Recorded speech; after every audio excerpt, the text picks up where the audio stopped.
Hello, magandang araw po. Pag-usapan po natin itong bagong survey, no?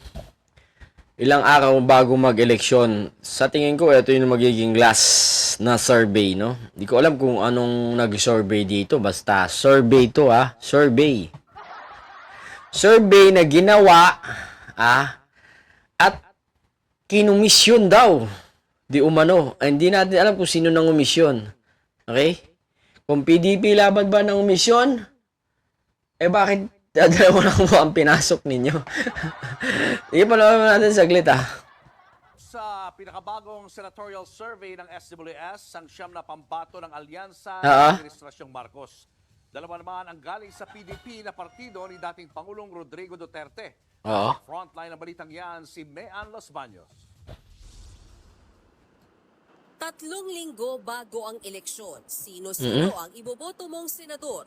Sa ginawang survey ng Social Weather Station o SWS na kinomisyon ng Strat-Based Consultancy, nangunguna pa rin si Senator Bongo na may 45% voter preference. Oo. Pumapangalawa si ACT-CIS Party List Representative Erwin Tulfo na Okay. sinundan ni Senator Lito Lapid sa ikatlong pwesto. Alam nyo, hindi man ho ako no? Ako naman ho ay masasabi ho natin na alyansa, alyansa sa bagong Pilipinas. Pero hindi naman ako pabor dito kay Lito Lapid, no? Tangin na. Mas gugustuhin ko pa si Benhar Abalos kaysa itong si Lito Lapid. Grabe naman kayo. Paano ba 'to ng survey? Patangahan ba 'yan? Patangahan ba yung survey dito? Kang ina nyo. Mga gag. Nasa rank 4 to 5 sina dating Senate President Tito Soto at Senator Pia Cayetano. Mula naman sa rank 9 sa SWS survey noong Marso, umangat sa ika-6 na pwesto si Senator Bato de la Rosa. Wow. Sa 7 to 8 spots naman sina Senator Bong Revilla at Wala si Benhar dito, ha. Mas maganda pa yata si Benhar naman kaysa kay Camille Villar. Grabe naman. Tignan nyo si Mark Villar. Tahimik lang. Yan yung campaign niya nung Si Mark, tahimik lang. Tignan nyo hanggang ngayon, tahimik pa rin si Mark Villar. Tapos gusto niya ipasok na naman si Camille Villar. Putang ina, hayop ng buto. Samantalang yung mga matatalino, nasa 11. O yan, Binay, pumasok na. O. Ipasok si Benhar, tanggalin si Manny, tsaka si Lito Lapid, tsaka si Camille. Grabe naman tong mga to. broadcaster na si Ben Tulfo. Bahagyang umangat si Makati Mayor Abby Binay na ngayon ay nasa rank 9 na mula sa 11 to 13 noong Marso. Umakyat din sa ika-10 pwesto si Las Piñas Representative Camille Villar mula sa rank 11 to 13. May pagkatanga talaga mga Pilipinong butante pag nanalo pa tong si Camille Villar. Itatakwil ko ang pagka-Pilipino ko pag nanalo pa tong si Camille Villar. Magko-convert na ako sa Saudi Arabian. Tangina.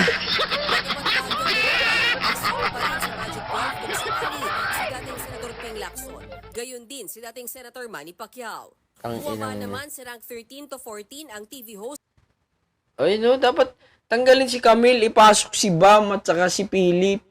Philip. Bam at saka si Kiko.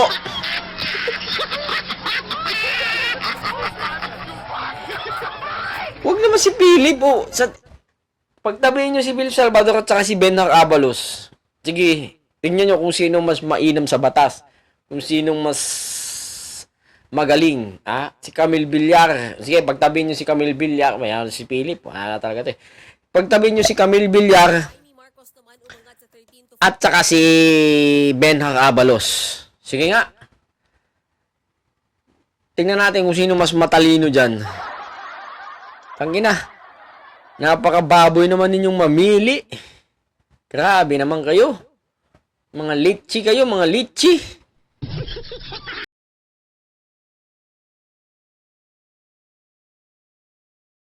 Mga hayop. Pakatanga naman ninyong mamili.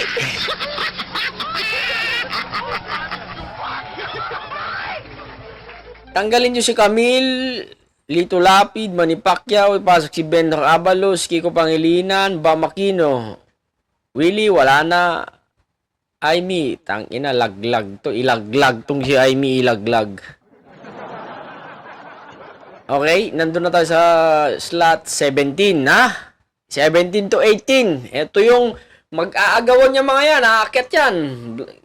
Sa butuhan, yung sa bilangan, gaganong-ganon yan. Makikita mo sa mga TV screen, talagang, tapos mamaya, aakyat ng isa, hanggang sa magmadaling araw, yun na yun. Yun na yung talagang dikdikan hanggang malakas magsapit ng 2:00. Yun na yun. Talagang meron ka na talagang solid doon na makikita ng Magic 12, ha? Ito naman ho ang tanong mga kaibigan, ha? Sa tinagal-tagal na pambabanat nila sa administrasyon, ha? Alam niyo na po ang aking gustong itukoy, ha? Ang PDP laban. Yung 8, okay? Hindi ba kayo nakakahalata na wala kayong pag-asang manalo? Okay? Sina Jimmy Bondok, Mata, Lambino, Salvador. Siniraan nyo na at talagang menos 30 na kayo sa langit. Lahat na ng paninira, ginawa nyo na.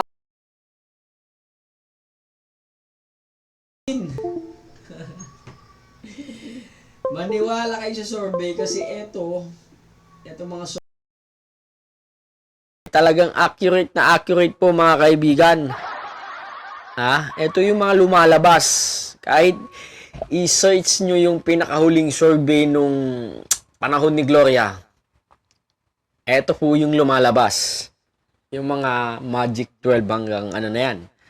1 to 15 or hanggang 2018, ganon. Talagang yun po yung lumalabas. Kaya, start din na kayo sa langit, mga PDP. Tanggapin nyo sa inyong sarili na yung mga may pangalan lang talaga yung lumalabas. Yung mga may pera, di ba? Sina Bongo, sina Bato. Dalawa lang yung lalabas dyan. Alanganin pa kasi Bato eh. Di ba? Biro nyo, nangampanya kayo ng 2 buwan. Nagpakapagod kayo, nagpakasira kayo. Sinira nyo yung buong pagkatao ninyo para sa politika na yan. Tapos hindi man lang kayo aabot sa Magic 15. Sina Marcoleta, Jimmy Bondok, yan, sa PDP. Diba? Tingnan nyo, hanggang 8 yan. Ito yung mga mag-aagawan sa pwesto. Tapos kayo, putang iyak na lang kayo. Iyak kayo malala. Ha? Tanggapin nyo sa sarili nyo na mag-barangay chairman na lang kayo.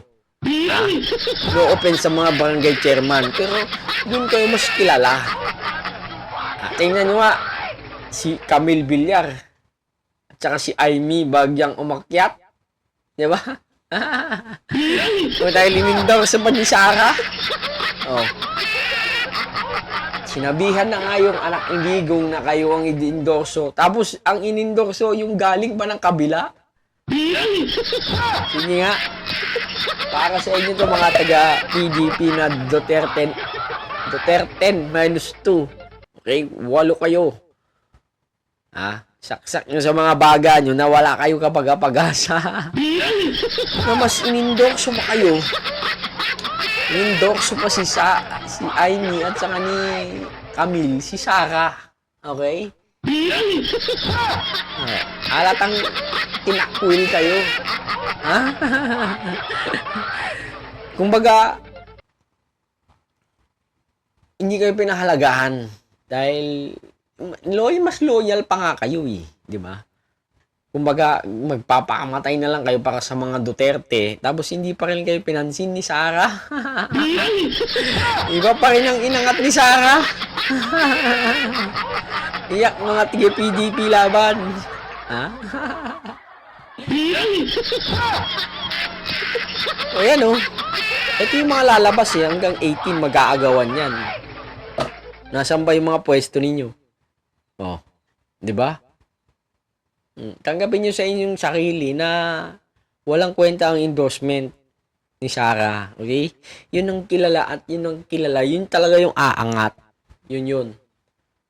Kaya mag-isip-isip kayo mga Duterte. Ano? Duterte 8? Duterte 8? Kasi 8 na lang sila eh. Diba? Oh.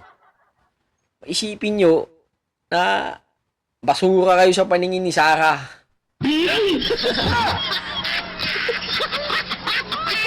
Sige na. It's 11 days or 10 days to go before the election. Mag-isip-isip na kayo, kababayan. Ha? Kahit masayang yung boto ninyo, kahit yung mga manok ninyo walang kapag-kapagasang manalo, pero panindigan nyo yung mga sarili ninyo na yun ang napupusuan ninyo na mag-aangat sa mga buhay ninyo, palibasa mga patay gutom kayo. Tingnan hanggang sa muli. Magandang araw po sa ating lahat.